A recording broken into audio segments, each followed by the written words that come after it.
অবস্থা দৃষ্টে মনে হচ্ছে এই দেশে যারা টকশোতে অংশগ্রহণ করেন তারাই শুধুমাত্র এই দেশের একমাত্র বুদ্ধিজীবী গোষ্ঠী। তারা ছাড়া পৃথিবীর কেউ এই দেশের এবং সমাজের বিভিন্ন দেশের ইতিহাস ঐতিহ্য কিছুই জানেন না, কিছুই বোঝেন না।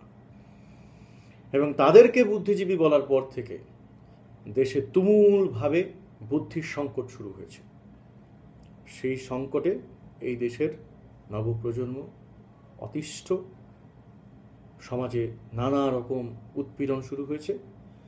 যেহেতু তারা এই কাজটি, এই কর্মটি করে সার্থক হয়েছেন, সফল হয়েছেন, তাদের সম্মান একটি গান না করে পারলাম না।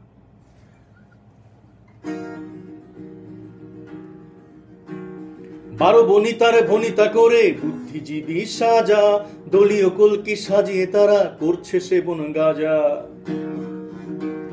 সকালটাকে সন্ধ্যা বলেন, দিনকে বানায় রাত, মোহর পড়লে হাতে তারা বোরকা পরে কাত। বারো বনিতারে ভনিতা করে বুদ্ধিজীবী সাজা, দলীয় কলকি সাজিয়ে তারা করছে সেবন গাজা।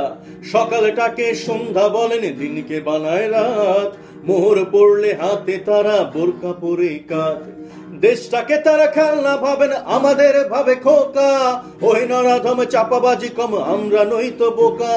দেশটাকে তারা খেলনা ভাবেন, আমাদের ভাবে খোকা, ওই নরাধম চাপাবাজি কম, আমরা নই তো বোকা। এক রোখা যেতে এই প্রজন্ম বারবার পথে নামে, পারুনি কিনতে বিগত সময়ে কোনোদিন কোনো দামে।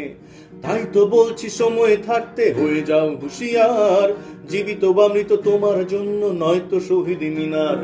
এক রোখা যেতে এই প্রজন্ম বারবার পথে নামে, পারুনি কিনতে বিগত সময়ে কোনোদিন কোনো দামে। তাই তো বলছি সময় থাকতে হয়ে যাও হুঁশিয়ার, জীবিত বা মৃত তোমার জন্য নয়তো শহীদ মিনার। দেশটাকে ওরা খেলনা ভাবে, আমাদের ভাবে খোকা, ওই নরাধম চাপাবাজি কম, আমরা নই তো বোকা। দেশটাকে ওরা খেলনা ভাবে, আমাদের ভাবে খোকা, ওই নরাধম চাপাবাজি কম, আমরা নই তো বোকা।